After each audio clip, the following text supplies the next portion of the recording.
J'ai fini par perdre mon procès. Le coupable n'a jamais été mis en prison. Il est chez lui, il continue à épandre ses pesticides en toute impunité.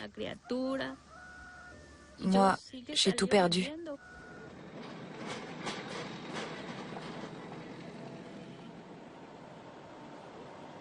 Au Paraguay, Petrona Talavera est la seule victime à avoir intenté un tel procès. Les autres se taisent par peur des représailles qu'exerceraient les barons du soja. L'Union européenne ne semble pas se préoccuper de cette situation. L'Europe a besoin de soja pour ses animaux. D'où provient-il? Comment est-il cultivé? Ces questions ne passionnent pas nos hommes politiques. Pour la Commission agricole, la priorité, c'est l'Europe. Quant au marché, il finira bien par s'autoréguler. Nous sommes obligés de maintenir nos importations si nous souhaitons continuer à produire de la viande. L'autre possibilité consisterait à réduire la part des céréales au profit de protéines végétales. Mais ça semble peu réaliste. Au fond, c'est le marché qui décide. Mais est-ce qu'on n'a pas une part de responsabilité vis-à-vis des populations d'Amérique du Sud? Oui, bien sûr. Nous savons comment les choses se passent. C'est pour ça que nous discutons aussi avec les gouvernements de cette région. Mais au final, c'est le marché qui décide. Nous n'y pouvons rien.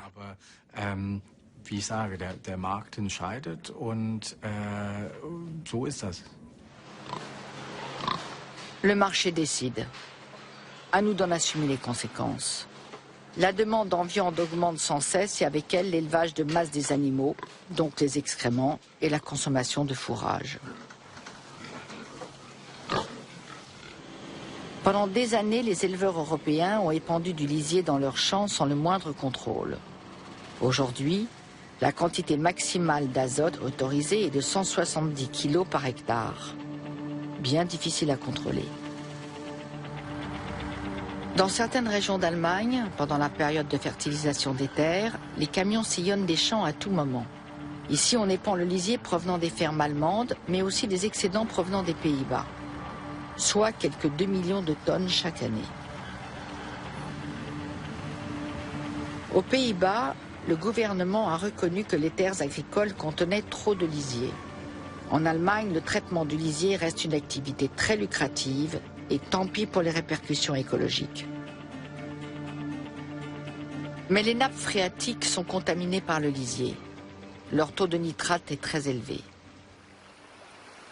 Méfiez-vous, ce paysage est certes bucolique, mais surtout très pollué.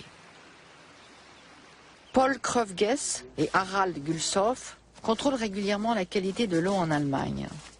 Aujourd'hui, ils examinent une source près de Strehlen, à 2 pas de la frontière néerlandaise. Dans cette forêt mixte, le taux de nitrate devrait être très bas. Mais il faut rester particulièrement vigilant. La région compte de nombreuses exploitations agricoles. L'appareil indique une valeur de 184,9 mg par litre. C'est vraiment effrayant.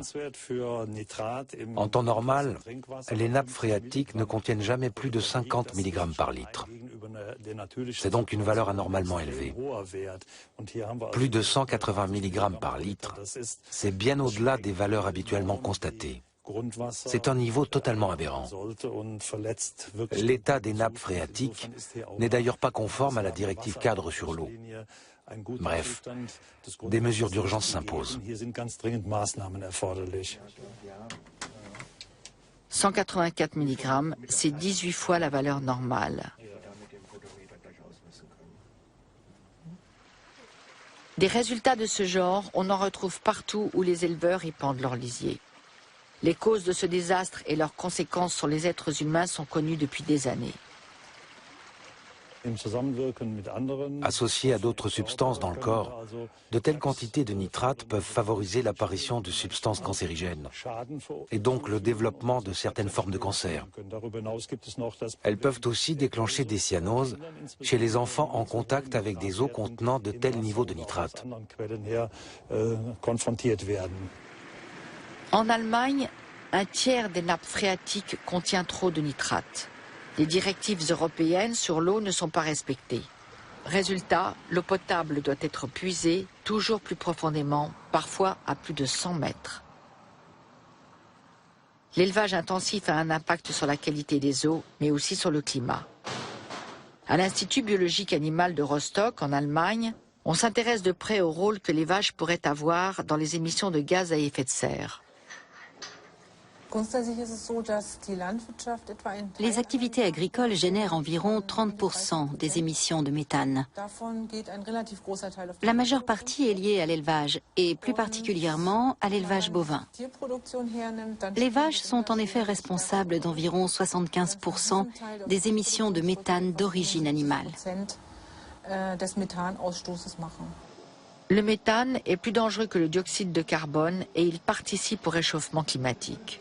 Quand un ruminant est en phase de digestion, il éructe du méthane. Partout dans le monde, des scientifiques tentent d'évaluer l'impact de l'alimentation des vaches sur leur production de méthane. Ici, à Rostock, les vaches sont maintenues dans une installation respiratoire pendant 3 jours. Excrétion, respiration, tout est passé au crible. Objectif : déterminer si, comme on le présume, l'alimentation des vaches a réellement une influence sur leurs émissions de méthane. Mais même si on parvenait à réduire les émissions de méthane de certaines races de vaches en modifiant leur alimentation et les méthodes d'élevage, l'impact sur l'environnement resterait quasiment le même. Il n'existe qu'une seule méthode pour lutter efficacement contre les émissions de méthane d'origine animale: réduire la production d'animaux. Réserver la viande au repas dominical pourrait être une solution. Les chercheurs ont démontré qu'une consommation raisonnée de viande pourrait ramener le niveau de méthane à celui d'il y a 20 ans.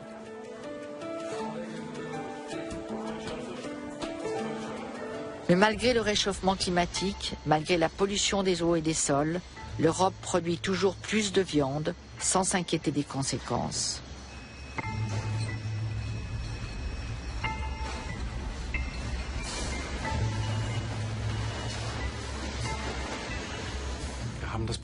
Nous voulons tous manger de la viande. Et cette viande, il faut bien la produire. Or, si nous produisons moins de viande en Europe, où la viande sera-t-elle produite? Et sera-t-elle produite dans de meilleures conditions qu'ici? Nous assouvissons notre passion pour la viande, mais la faim gagne du terrain dans le monde. Qui est responsable? À l'instar des autres secteurs économiques, l'industrie de la viande joue à fond la carte de la croissance. L'Allemagne est le premier producteur de viande en Europe. En 2010, elle a pulvérisé un nouveau record avec une production de 8 millions de tonnes. Évidemment, plus l'offre est abondante et bon marché, plus la consommation augmente en Allemagne, en France et partout ailleurs en Europe.